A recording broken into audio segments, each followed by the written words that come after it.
We just Twitter.gov? Yeah, I don't know. I don't know that I'd want to use that website. I'm sorry, don't you mean Twitter.musk? Let's Twitter.musk, go. Let's go. I'm excited about that. You're the only one who's I'm excited about about it. Listen, I'm thinking about buying some stock, but I don't know. I got to talk to some people that know a little bit more about money than I do. It seems like a safe bet, but can I ask you a question actually on Musk? Please.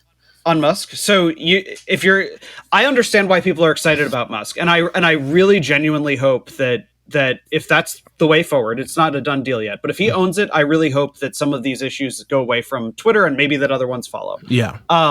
With that being said, Elon Musk lives within the United States, and he owns companies, and he has a lot to lose. And so fundamentally, he is a person who could probably be threatened, right? He has contracts with the government, right? Yeah. The government there. I remember there was some talk about when he smoked marijuana on Joe Rogan's show, like, oh, if he's consuming cannabis, that actually makes him ineligible for government contracts. Did he just lose everything by smoking a joint? Yes, like SpaceX. It was some Air Force generals that were kind of pissed off about this, and his stock plummeted and whatnot. So yes, I'm aware. Right. So if there was a controversial story, so let's say the Hunter Biden thing, for example, right? Jack Dorsey has taken back. Jack Dorsey has apologized. Basically, he said they made the wrong decision, suspending the New York Post and de-escalating reporting about the Hunter Biden laptop at the time. And I think that Jack Dorsey saying that is probably even more validated in the current time period, where now even the Washington Post and the New York Times are kind of posting these like apology stories about how we were wrong and we should have, let that be reported on. It shouldn't have been a verboten subject. If Elon Musk was the owner of Twitter and Joe Biden is the president, what if he said, I'll take away your contracts, or I'll arrest you, right? Or like whatever. When you have just one person, and then that person has so much to lose, are you at all worried that Elon Musk could be sort of he talks a big game, but what if he's threatened by the state? Do you feel confidently that he'd be able to stand up strong on that? Number one, I've never thought about it that way, so I appreciate that question. I think that it's not just going to be him. He's going to have a board of directors, right? And I think that the first thing he's going to set to do is separate himself from this thing. I think that he wants to own it and then maybe control it and institute some of the policies that he deems are fundamentally necessary, which is like as much freedom as humanly possible, right? And then outside of that, he might step away. And then I don't know if his plan is to make a shit ton of money and sell it. I don't know. From my understanding, it's going to be taken. It's going to be a private company. I think it's very interesting what you say, especially with the idea that he has a lot of lucrative government contracts, especially with SpaceX. I also think that he's a leader in a lot of those technologies because he was able to beat out, was it Blue Origin or whatever? Blue Origin. Blue Origin, yeah. Blue Origin. The Bezos company. The space penis, yeah. Yeah.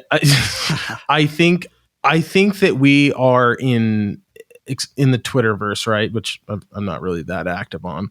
I think we're in good hands. Like if you look at everything he's done and everything he's been able to accomplish, I think that he's probably the best person for it. I think his first move is probably to bring Dorsey back. Dorsey's kind of been ostracized and stepped away from Twitter, and I think maybe he has him run it. I don't know. You bring up a good point. I would say that for the most part, I don't think that those attack vectors that you speak of, I think that he's probably like 2 steps ahead of him. I don't know though. Good point. John, go ahead. So just to add to just focusing on Elon, I don't like Elon Musk, but we'll set that aside.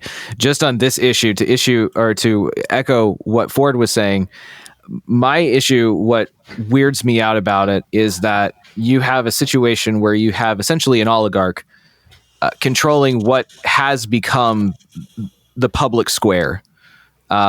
Twitter is really one of the few, if not one of the only, social media platforms that is live, that you can, like, it is the best source of finding news or of finding information. If you are not literally there happening, is watching people live tweeting about it and seeing all this stuff coming through.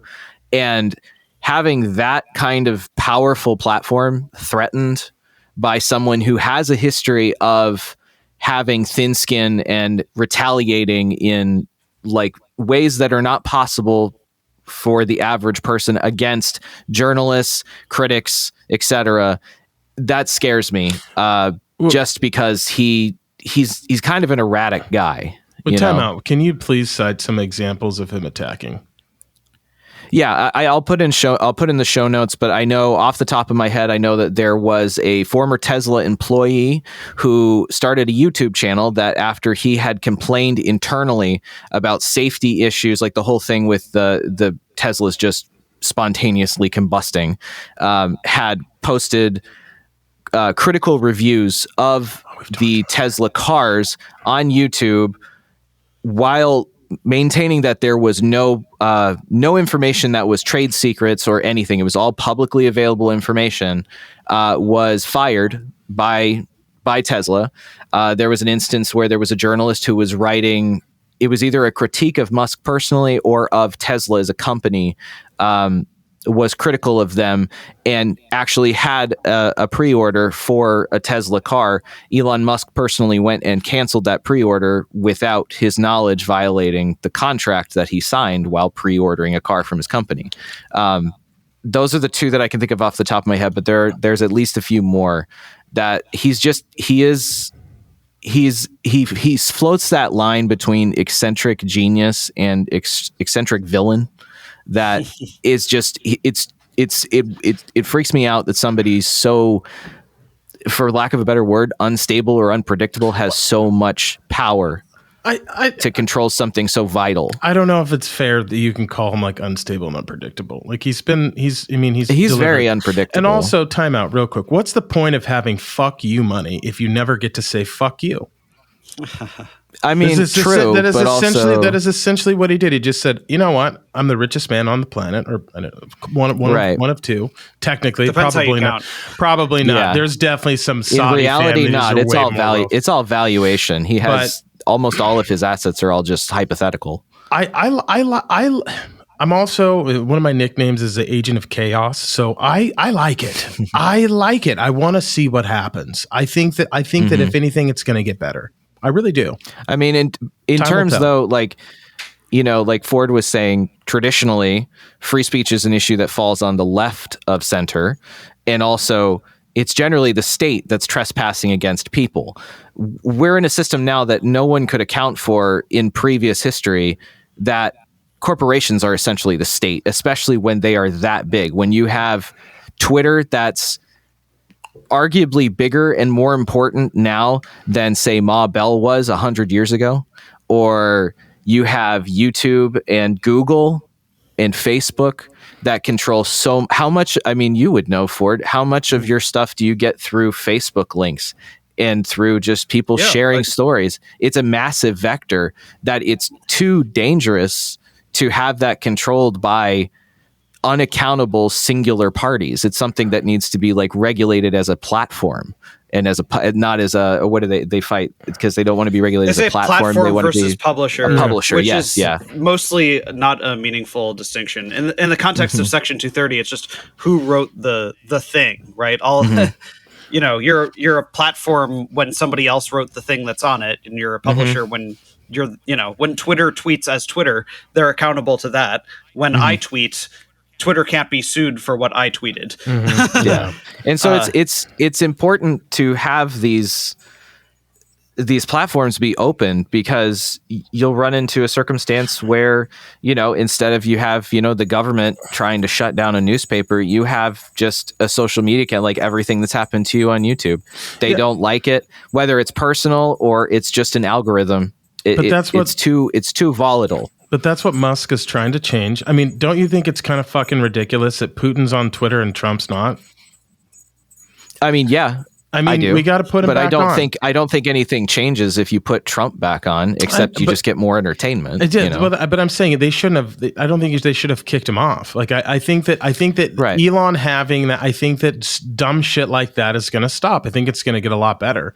I mean, this is a man that has seen that we are storing carbon in our oceans and has made EV vehicles sexy and people want to buy them. This is a man that's trying to get us to Mars. He has no legitimate solution to actually solve those problems. He's just trying to make money off the fact that you can make an electric car that's going to be powered by coal-powered electricity. You have to keep making. That's not to mention lithium mining is horrible for the environment. I understand all of that, but we got to fucking do something, John. We got to do. Right. Sorry, this. By the way, Ford. This is a long-standing disagreement because I'm Team Elon and he is like anti for whatever reason. You're wrong, but lots of reasons. Yeah. I mean, it kind of seems like it goes with your philosophy that you were saying that you'd like to be a dictator who then is a libertarian dictator or something. Like, like Pinochet. Are you going to try to say Pinochet was a libertarian? No. I would not say that Pinochet was libertarian. No. No, but like Elon is taking a huge amount of power, and it sounds like you, Rick, are comfortable with that because you believe that he will use it benevolently, that he actually will defend speech the way. So this is why I'm saying, assuming he buys it, I hope that that's true. Me too. Same. But I'm not sure that I'm just going to intrinsically trust any billionaire, right? Yeah, I mean, it could have just as easily, like, you know, if Bill Gates bought Twitter, I think that you'd be panicking. Yeah, no, I'd be freaking the fuck out. You'd be like, that's just right. No one, that's everybody's just panicked his thing. about. He has the FU money, right? Everybody's panicked about Elon Musk buying Twitter, but they're not panicked about the fact that the single largest private landowner in the country that owns the most farmland in the U.S. is Bill Gates. I know, dude. We're not going to both of those consolidations of power are bad, and like the ideas of like the whole Silicon Valley disrupt kind of ethos is great for business, but in reality and for society, it's not, you know? If Jeff Bezos was the one buying Twitter, he would have to ban guillotine as a search from Amazon. Yeah. But in all seriousness, I mean, it sounds like Elon's the one billionaire who's going after this and then saying, you know, that he's going to lead it by free speech. But it's a lot of power to be in one hand, because if he changed his opinion, he very well could turn it the exact opposite way. Yeah, so the difference between, you know, the perspectives, it sounds like here on this is, do you trust that one person, and can you trust any one person? That's I don't true. have a great answer to that. I don't have a great answer for that. I don't know him. We got to get him on the podcast. I guess we're gonna have to keep cranking that out. Just call Grimes and see if she can get him. We will see what happens. We will. I feel personally, it's not my life. I'm not on Twitter that much. I go there if something big happens. I think it's a good thing. But time will tell. And you know what, Ford, we're going to have you back on after. We'll have to do a follow up on this. But